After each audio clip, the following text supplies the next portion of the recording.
There's a sentence your son or daughter may have said to you, not shouted, not in a moment of crisis, but calmly, with the quiet authority of someone quoting a medical chart. And the sentence was this: "You don't realize how much damage you're doing." Maybe it came up in a conversation about money. Maybe it was about Christmas. Maybe it was about something you've believed for 30 years. A value, an expectation, a simple request. And the response wasn't an argument, it was a diagnosis of you.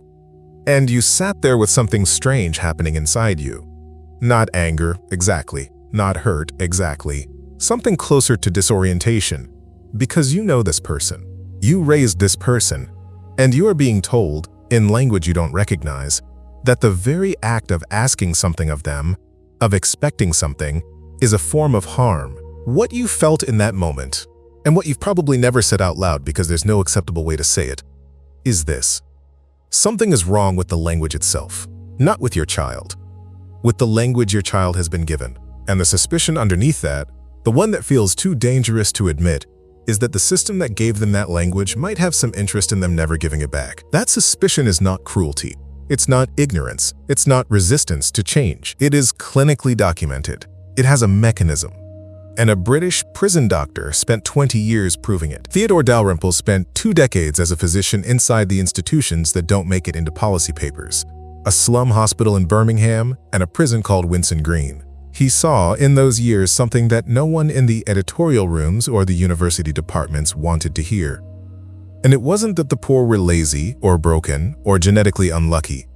It was something far more precise than that, and far more disturbing. He noticed how his patients talked about their own lives. A woman whose partner had beaten her 3 times in the past month would describe her situation this way: "My relationship isn't working out. Not, he hit me and I'm going to leave." The relationship, grammatically in her account, was a weather system, a condition, something that happened to her, around her, without agency on anyone's part. A man who had fathered children with 4 different women and supported none of them would say, "I can't seem to stay in a relationship." Not, "I haven't stayed, can't, seem." As if his behavior were a symptom he was observing from the outside, helpless, like watching a cough he'd developed. Dalrymple called this the language of the passive voice. And what he understood, sitting with patient after patient, was that this wasn't accidental. This was a grammar that had been taught. The passive voice in personal narrative is not a stylistic choice. It is a philosophical position. It says, "What happens in my life is not something I am doing. It is something being done to me." And once you hear it, you can't unhear it. Because it's not confined to Birmingham slums. Replace Birmingham with Baltimore. Replace Winson Green with any family court in Ohio. And ask yourself, where did this grammar come from? In 2003, Dalrymple published an essay in City Journal called "It Hurts, Therefore I Am." The title is not a metaphor. It's a diagnosis.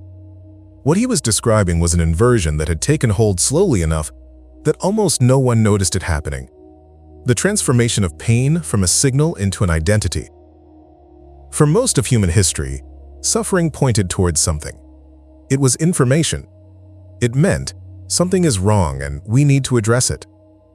Pain had direction. Pain had a job. What Dalrymple was documenting in his patients, and what he would later argue was spreading outward from the clinic into the culture, was the collapse of that directionality. Pain had become a credential, something you presented not to open a door to healing, but to establish a position in a moral hierarchy. "I have suffered" had become the first line of an argument. And the argument ended, always, in the same place. "Therefore, I am owed." He wasn't writing about people who were faking. He was careful about that, and we should be too. The suffering was real. The pain was real. What had changed was what the culture said pain entitled you to. And the answer, increasingly, was, it entitles you to be exempt from the ordinary demands of life.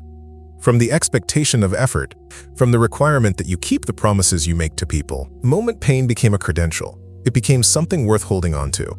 That is not a comfortable sentence. But it is the sentence that explains the conversation you've been trying to make sense of for years. Here is where it gets specific. Because Dalrymple didn't just describe what he saw, he predicted what would happen next. In 2001, in Life at the Bottom, he wrote about what he called a class of people for whom recovery had become subjectively impossible. Not because they lacked the capacity for it, but because the therapeutic framework that surrounded them had systematically removed the category of choice from the vocabulary available to describe their own lives. Recovery, in the therapeutic model Dalrymple was watching spread through his hospital's catchment area, required an act that the model itself had made unthinkable. The acknowledgement that you had made decisions, that you had chosen, that the pattern of your life was, at least in part, the consequence of those choices. But the therapeutic model, at least the version of it that had filtered down from academic psychology into popular culture, had defined that acknowledgement as the cruelest thing you could ask of someone. To say you chose this was violence. To say you can choose differently was re-traumatization. And so the people in his care were trapped, not by poverty, not by addiction in any purely biochemical sense, not by the circumstances of their birth, but by a set of ideas that had sealed off the exit. The exit required a word the system had declared forbidden. The word was responsibility. He wrote that in 2001. Now look at 2023. The American Psychological Association reported that 41% of people currently in therapy have been in treatment for more than 2 years, with no defined endpoint. In the same period between 2008 and 2023, diagnoses of anxiety and depression among adults under 40 increased by 135%. The Blue Cross Blue Shield Health Index documented that number, 135%, in the same 15 years during which access to mental health services expanded more rapidly than at any previous point in American history. More treatment, more suffering, not less. Jonathan Haidt, a social psychologist who is not hostile to therapy and has no particular axe to grind against the profession, documented the same paradox with a precision that is hard to dismiss. The generation with the most access to psychological services is simultaneously the generation that reports the lowest levels of resilience, the lowest tolerance for ordinary stress, and the highest rates of self-reported unhappiness. The correlation runs the wrong direction. The more they get, the worse they feel. And The Atlantic, and the New York Times, and a dozen other publications that are not conservative outlets, not partisan platforms, spent 2023 and 2024 trying to describe a phenomenon they called therapy speak, the use of clinical language, not as a tool for healing, but as a tool for closing conversations. Words like dysregulated, triggered, re-traumatization, boundaries, used not to describe a clinical state, but to declare that a conversation is over, that a request is illegitimate, that the person making it has committed an offense. Dalrymple saw this coming. He said so in writing, with a date on it. The date was 2001. Now here is the thing nobody says. The connection that, once you see it, you cannot put back. In 1864, 160 years ago, a Russian novelist sat down and wrote a character that no one had written before. Fyodor Dostoevsky called him the Underground Man, and the Underground Man's first line is this: "I am a sick man, I am a spiteful man, I think my liver hurts." The Underground Man is not stupid. He is, in fact, frighteningly intelligent, and what he spends 200 pages articulating, with a clarity that is almost unbearable, is that he prefers his illness to the cure. Not because the illness is pleasant, but because the illness gives him something the cure would take away. The illness gives him an identity, a position, a permanent indictment of the world that wronged him. If he were to recover, to function, to engage, to live in ordinary relationship with other people, he would have to give up the one thing that makes him feel coherent, the story of his own suffering. He would have to stop being the man to whom things were done and become the man who does things.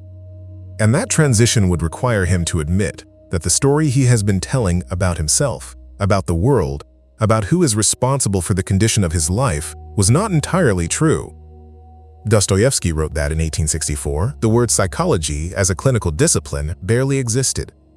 The therapeutic hour, the DSM, the insurance billing code, the 50-minute session, none of it existed, and yet he had seen the mechanism. He had seen that the suffering self, when given the right cultural permission, will choose its suffering, because the suffering has become more real, more solid, more it than any alternative. The modern therapeutic system did not invent this tendency in human nature, it inherited it.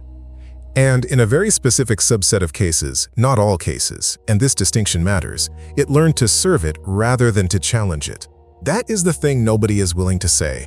in the middle of a 50-minute session. There is a researcher named Rob Henderson who grew up in foster care, served in the Air Force, got a doctorate from Cambridge, and arrived at a concept he calls luxury beliefs.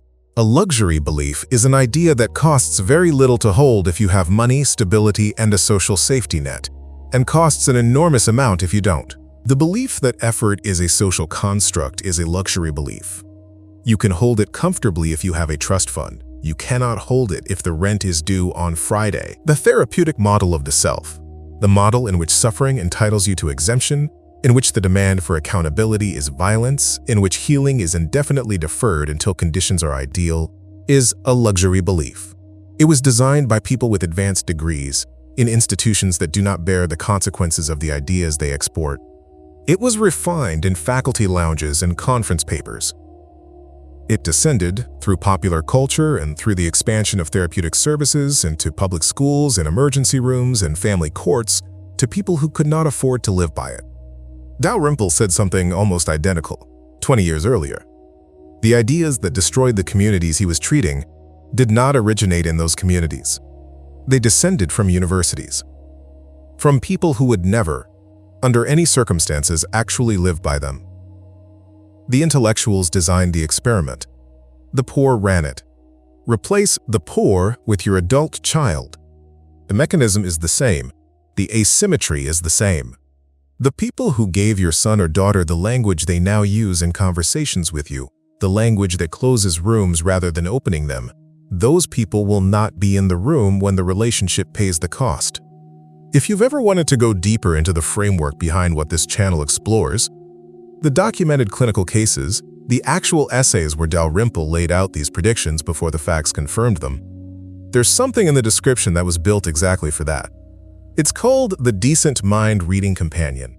It's a 90-day guided journey through 30 of Dalrymple's most important City Journal essays, with a one-page reader's guide for each, the key concept, the American application, one question to sit with.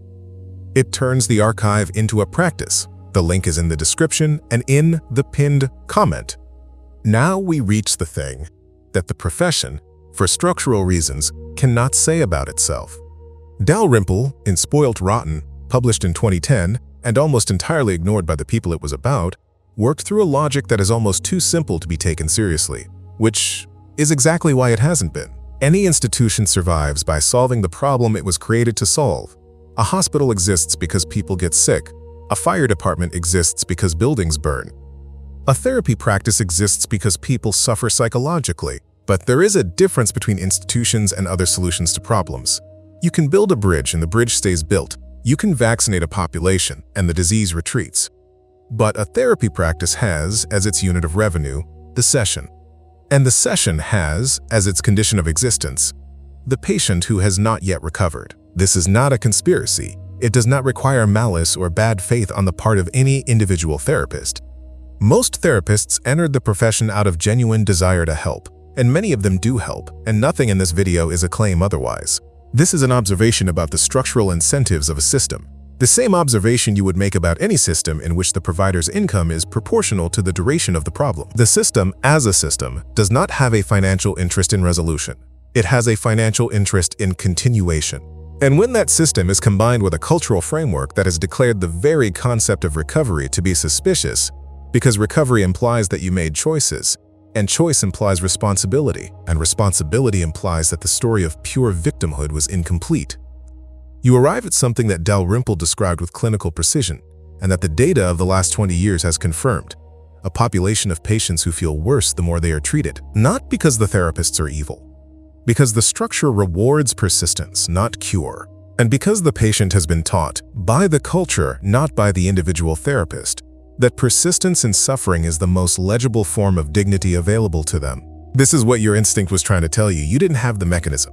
Now you do. Before this ends, one thing needs to be said carefully. Nothing in this video is a diagnosis of your child. The distinction that Dalrymple always maintained, and that this channel maintains alongside him, is the distinction between genuine psychological suffering, which is real and which requires real treatment, and the instrumentalization of the therapeutic vocabulary to avoid the ordinary demands of adult life. Those are not the same thing. They can coexist in the same person. And the channel's voice and a 20-minute video is not the right tool for telling them apart in any specific case. What this video has given you is the name of a mechanism that operates at the cultural level: the medicalization of moral failure. The transformation of the therapeutic apparatus into a system with structural interest in the permanence of the problem. The grammar of the passive voice, as a philosophical position about responsibility. These are real things, documented by a real clinician over 2 decades of real cases. What they don't give you is the right to be certain about any particular person, including the person who said something to you that brought you to this video in the first place. What they do give you is this: your suspicion was not cruelty. Your instinct that something in the language itself was wrong, not just the content of what was being said, was not ignorance or old age or resistance to progress. It was moral perception. It was the recognition that a vocabulary built to describe suffering was being used to refuse conversation. And that recognition, however unwelcome in the rooms where it lives, is not something you should have been asked to suppress. The decent life, the life you built, the promises you kept, the work you showed up for, the family you stayed in, was not naivete. It was not stubbornness. It was not a failure to understand how the world actually works. It was civilization, small, quiet, and unglamorous. And the fact that it has no good publicist doesn't mean it has no defenders. You've always known that. What you now have is the language to say why. If you've ever heard the words, "You're re-traumatizing me," in a conversation that had nothing to do with trauma, tell me what you were actually trying to say.